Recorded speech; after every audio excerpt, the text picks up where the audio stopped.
When she gives an ultimatum, you must weather her hypergamy storm. This is just an audio clip recording from a coaching session I had, so there's nothing to see here. You can just, listen to it in the background. But if you do want personal coaching, you want me to sit down one-on-one with video coaching or phone coaching, you can go to my website, textingprince.com/coaching. Shout out here to Chris. He allowed me to record and clip our sessions in case there was something that I thought you all could benefit from. So thank you, Chris, and you guys enjoy the clip here. Now, with this in mind, when we talked about the Hannah thing, all right, I even wrote on my notes here, Hannah equals hypergamy. So, knowing what we know now about that, you already know that throughout your history with her, you've given her certain indications that she could have had you. Mm-hmm. So therefore, again, it's so much harder to make her realize, because of hypergamy, that you are an option for her. It's so much harder, and that's why anytime you do anything needy, now you see why hypergamy, she's like, oh God, yeah, I can have him again. Mm-hmm. I knew I could have him and all this stuff, and now he just confirmed it again. So that is why it's so much harder to come back. So my mindset with Hannah, is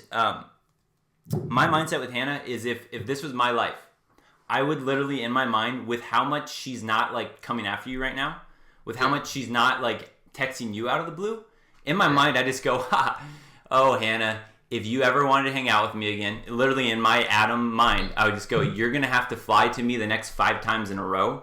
Right. Just to see me. Because you're already making, like, you're acting like you're better than me. And that's not the case. Right. Okay. Now, a mindset, let's go a little deeper on the mindset, because I know you wanted to feel like you won with Hannah, right? Yeah. Winning is not caring. So the reason why this is fun to know about the hypergamy is because the more you know this, the more you see it play out, you literally start to laugh at the things women do, and where you don't feel like she has any control over you, because you'll literally see Hannah. You would see Hannah play it out. Like if I just texted Hannah or something randomly and I just met her, I could show you every little thing about female nature, hypergamy, by the way I text her. Just by texting her, I could break it down for you and all that, and you would see, oh my gosh, Hannah's just like every other girl.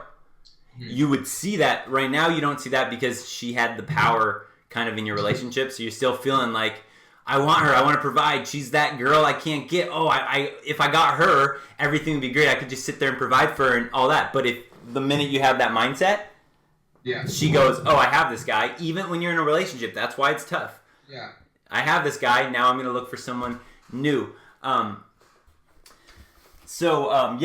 guess with Hannah, like, literally just think about it. If she was texting me, you would see everything that I can show you in a text example from any other girl. Yeah. Every girl I've ever met has been the same in some way. It's just certain ones are harder to expose that because the better looking women don't give you as much. They don't show their neediness as much. So it's harder to reveal that. But if you hold your frame, you start to see every woman is the same in this sense. It's in their biology. There's nothing they can do about it. Okay. And so that should give you a little bit like, okay, I'm a rational male. Mm. I understand what's going on. She's just trying to dance around right now. She's just trying to get the best she can have. She doesn't realize that I would be the best thing for her life. She doesn't realize that that's literally her loss. I guess my question on her is like, I'm a little confused because when I initially texted her, she was like calling me pet names like babe. I didn't say it back. She told me she missed me right away. I didn't say that back either. I thought she was asking me questions like, how have you been? What have you been into? I should have been your +1. She was kind of bringing up all that, like, I want to see you again talk. And, like, I didn't mention any of that shit. And I didn't say one thing. And so then when she had texted me, I think it was like D floor all night, like dance floor. I didn't respond for like a week and a half. Then I just texted her out of the blue with the cheers. Like I was on the boat, so I just had a beer. I was like, cheers. Mm-hmm. And she's like, I'm coming. So I think I sent you those texts or whatever. Yep. And that ended on, I'm not booking until I know, which I thought was kind of a stupid thing to say. Like, what do you mean? You know what? I'm asking you to come see me. Like, what else do you need to know? You know, I was kind of confused. So I didn't respond to that. And then like the following week on like Friday, I woke up at like 8:30 and she had like a or not text. It was like or not. Yep. And I was like, what the fuck is that? Like, she pissed off that I didn't respond. Is that what that was? I don't know.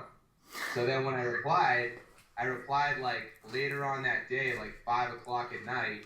And then I replied with what you said. It was like, you know, looking forward to seeing you or whatever. And she didn't reply to that. Mm-hmm. And then I had a couple beers in me. So then I followed up with the stupid, it was like a little gif, but all my buddies like, oh, it was kind of funny, like whatever. Like they would have sent it, but I don't think it was a game killer. But I was just like, you know, what the fuck is this? Like I did everything right up until that point.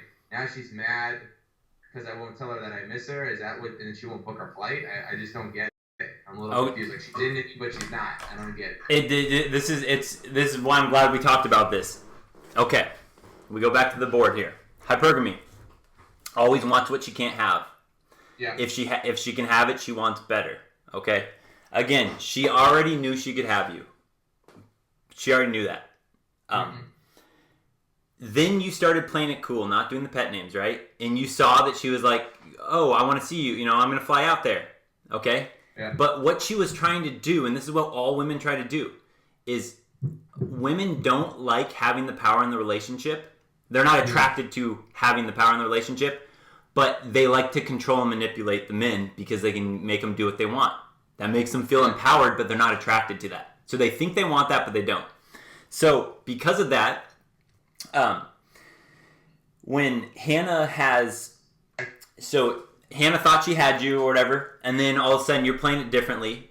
So what happens again, remember, women want what they can't have, and especially if she had you at one point, this is what drives women crazy, is because she thought she had you, and now you're playing it differently. So it's a shock to her system. That is why she didn't know really what to do, necessarily, when you weren't giving her pet names and all that stuff. So she panicked, and what did she do when she panicked? She goes, "Tell me you missed me. Tell me, before I book, I need to know where you stand. I need to know your emotions because I want to still know that I can emotionally manipulate you." Okay. That is the underlying truth of what she said. So she goes, "Chris used to want me. Now I can't tell if he wants me. Now he's not telling me that he wants me, so therefore I'm going to be cold and see, this was just a test, see how he plays it. See if he's still the strong man that he's acting like right now." So she tests you by going, like basically saying like, or not, right? She's angry because she's angry because you're not showing her how you feel. This is why most guys think that's the game path then. Oh, well, I was supposed to show her how I feel. No, because once you show her how you feel, she knows she has you and she moves back on. She goes, "Oh, I already had Chris. He likes me, so he'll have to fly to me if he wants me." Right. So, by her getting upset, it was a test. You failed the test because you sent her another GIF after. Yeah. Okay, that's and maybe this will help you even when you want to send one. Literally just go, what would Adam do? Right. Just because I would not, I will never bow down to I've been through it too many times where I know my value, that I will never bow down to a woman that's playing games with me. So if you just go, what would Adam do? Okay, you wouldn't do it. I won't send it. Right. That, because or else and it's weird because to everyone else, they're going to go, "Wow, girls, she's texting you. She's obviously likes you." All your friends are going to say, "She obviously likes you. You need to show her how you feel." Women are going to tell you this too, but they don't understand this. This is why divorces happen. This is why bad relationships, people give in when they shouldn't give in. And that's one of those things. So is a last real quick example of the idea of like hypergamy with women. Hopefully this makes a little more sense too.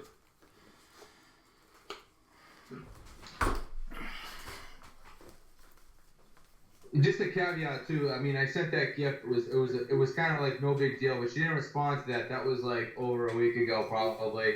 But I remember the next day I posted an Instagram photo of me and like my buddy and like 3 of her sisters that are like pretty good looking on Instagram. She didn't like the photo, but she's following my stories and stuff like that. So I'm like, I don't know. It's probably a good thing that I did that, or no. Or, I mean, The posting thing? Yeah, like I put like an Instagram post of me and like it's like I'm friends with all these girls. Yeah, that's a good post because she didn't like it, and she usually likes I don't know. Well, of course she doesn't like it because okay, so everything you're signaling is okay. What you know what, and I need to do a better job of this. Is a teacher is that I love I have that love of women and all that stuff. Well. But if I'm going to be honest about it, women are very manipulative, extremely manipulative. And so when she can't figure out why you don't like her again, and now you post this picture with other girls that are attractive, she's starting to see, so the idea with hypergamy, right, is women will always reach for what they can get until they find some guy that they think is higher status than them, and that then they want to keep it. Literally, so like if a woman is an 8 on the attractive scale, she's going to go for a 9 on the attractive scale. She never will settle. This is why a lot of women don't marry men that don't make as much money as them. They don't like to settle. So the way you would get a Hannah is that she has to know that you're unattainable. And everything was going okay to that point until the GIF again, because then she goes, oh, I don't need to rush to see him.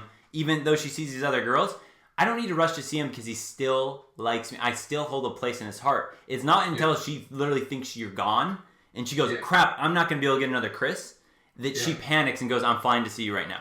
So the way that this works in this scenario, I'm going to say, is like, okay, and this happens to me over and over and over again in different ways, sort of like that Hannah, like, or not type thing, is I think of like rain, a storm, like tornado. All right, so women, when they give an ultimatum, when they're upset that they're not getting what they want, that's what it was. She didn't get what she wanted from you. So when women get upset, they're emotional, and this is why guys go, they're crazy, I don't understand them, they're illogical. It's literally, they have this crazy storm come down, or not, Chris. Yeah. I guess you don't like me. I guess I'm not worth it to you. She'll try to guilt you, right? This is the storm. If you survive this storm, you got the rainbow in the pot of the gold, which will be, if you hold your frame as a man, right over here, a week later or something, Hannah would go, I miss you. It's sweet. It's like when you weather the storm, she comes out and she goes, oh God, phew. This guy can protect me from my own storms. I like him. How are you? Hey, Chris. Yeah. How you doing? What do you think? I get this all the time. Women send me these literally like 3-page texts. And it's like, Adam, blah, blah, ultimatum. I know you're blah, blah, blah, blah, blah, blah, blah, blah, blah. And I just go, okay, I respect your decision. I wish you the best. Send that to her. She had this huge storm. She wanted me to go, oh, I miss you and all that. But really, I didn't do that. So she goes, a couple days later, hey, how are you? Hey, what's up? Like nothing happened. She wants to hang out with me again. She just literally told me I'll never see you again if you don't commit to me. And now a few days later, I want to see you because I weathered the storm. Right. I let it rain down and I held my masculinity as a man. And then she goes, oh, phew. Right. All right, this guy, I can trust him. Okay, that makes total sense, and I fucked that up. but think about this. How many guys do this every single day? Yeah. To the point where women have no respect for them. Hannah still is like looking at you like, hey, what, you don't miss me? You still got the chance. When I say you sent the GIF and you messed everything, it's not that you messed everything up, right? It's not that you sent something stupid, but it's just that you didn't allow her to get worried enough that you were gone. So now it's going to take more time again for her to trust that you're still that strong man. Because you just gave it up a little bit by that second text you sent. So what would you do from here on out? Just say nothing and let her reach out to me? Yes, exactly. I would say nothing, let her reach out to me. And I would, if she reaches out to you, like, hey, Chris, whatever, and like, I'm going to try to like send this vibe to you. Just try to laugh about it and go, just like sit back right now and just laugh like, oh, I don't know, it'll be a week, it'll be 2 weeks, it'll be 3 weeks, a month. Hannah will come back to me because of hypergamy, because you play it cool. And then when she does, you can start to trust yourself going, oh, see, this is why I just got to trust the process, play it cool, be a strong man, because literally when the storm is weathered, she comes after me. I just had to beat the storm. And the reason why this is so hard a lot of times is because so many guys blow it for you. It takes women longer to realize, oh, whoa, this guy's not doing what every other guy does. Yeah. She's expecting. She sent a text, well, in a couple of days, all of her girlfriends are going, make Chris come to you. That's what they're all saying. And then she's sitting at home at night when she sees a picture of you with those friends. She's going, God, my girlfriend's telling me I shouldn't. I want to text him, but girlfriends say I shouldn't. Yeah, I'm going to make him come to me. But the thing is a man, we have that emotional control that women don't have. So therefore, you are able to go, I want to text her, but I'm not going to. Logically, it doesn't make sense. She eventually won't be able to push that logic down. She'll text you because she misses you and wants you. Okay, cool. I'll definitely back off and just let it come. As far as that other girl's concerns, I'm just going to do the same thing. Same thing, yeah, exactly. Don't forget, subscribe, like, comment, share the video, but definitely subscribe. Peace.